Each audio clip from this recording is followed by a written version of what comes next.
Hi guys, this is going to be the second in a series of 5 that Gareth and Al and I are doing between us, Wednesday by Wednesday, on our cultures. We thought it would be good to refresh all of us in these particular things. So today I'm going to look at the culture of authenticity. And in Numbers chapter 23 and verse 19, it says of God, God is not a man, so he does not lie. He's not human, so he does not change his mind. Has he ever spoken and failed to act? Has he ever promised and not carried it through?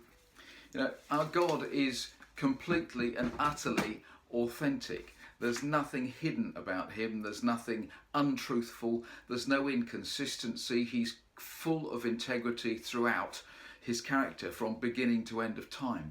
And the Bible calls us to become like him, to be more and more like him, to become more like Jesus. And so that's challenging. But to be authentic, to be real, to be genuine, has to be an integral part of who we are, who we're seeking to be, aiming to be, how we're aiming to be. And so let's have a little look at that. Do you know, the Bible is incredibly authentic in the way that it portrays people. Have you noticed that? I mean, the Apostle Peter, there are no holes barred in the description of him as denying Jesus 3 times. The early church in Corinth, the immorality in the church is there. It's portrayed, it's described for all to see. There's no hiding there. It's authentic literature and a record of how things were amongst the early church. And God's character is totally authentic.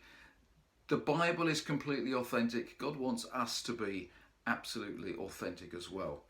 And let's look at it in 3 ways. First of all, to be authentic with God. Adam and Eve didn't make a great start, did they? They tried to hide from him. That's not authenticity. They were ashamed. And what does God do? He seeks them out and he pursues them. And then they tell him how they feel, and he graciously provides them with clothes, with covering. Now, God pursues us as well. He graciously provides us with what we need, with the covering of the forgiveness that is available in Jesus. And we can be absolutely assured of that.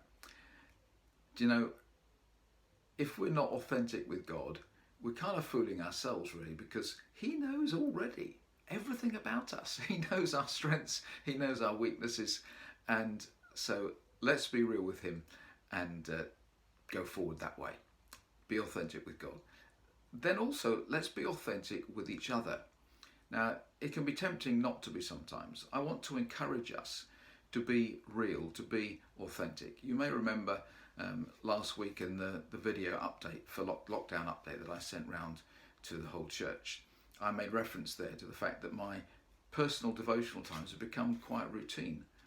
That was a bit of authenticity.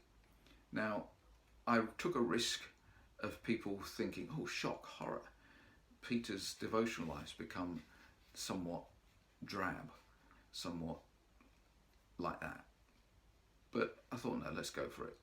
Because do you know what? We can identify with one another. We can encourage one another. It was when I shared that with somebody else that same week, that was when the picture came of the fact that my times with God, however they might be, they're like holding a small bowl in front of him, and he fills blessing in to those little bowls, and day by day it all adds up. It all adds up and God honours it. Such encouragement came out of the authenticity, out of that sharing. Let me encourage you also to share, to be real with one another. Let's do that together. Accept one another, encourage one another along the way. Finally, let's be authentic with people around us, people who don't yet know Jesus. You know, people don't want plastic. They don't want something that's presented. They want real. They want authentic. And we can represent Jesus best by being real.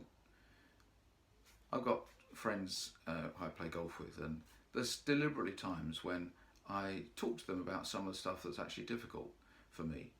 I talk to them about some of those things, and I've noticed that there's real friendship developing, and I'm sure that that's part of the reason, that there's simply some reality, some It's not everything's fine, everything, you know, sometimes we might feel like, well, if we admit that things aren't perfect, that things aren't all right, then maybe we're not representing God very well. I think the opposite's the case, that if we can be real, then people can grab hold of the fact that there's authenticity here and they respect that and respond to that. So let's be authentic, let's be real with each other, be real with God, he knows it all anyway, and let's be real with people around us who don't yet know him. God bless you as you go through this coming week.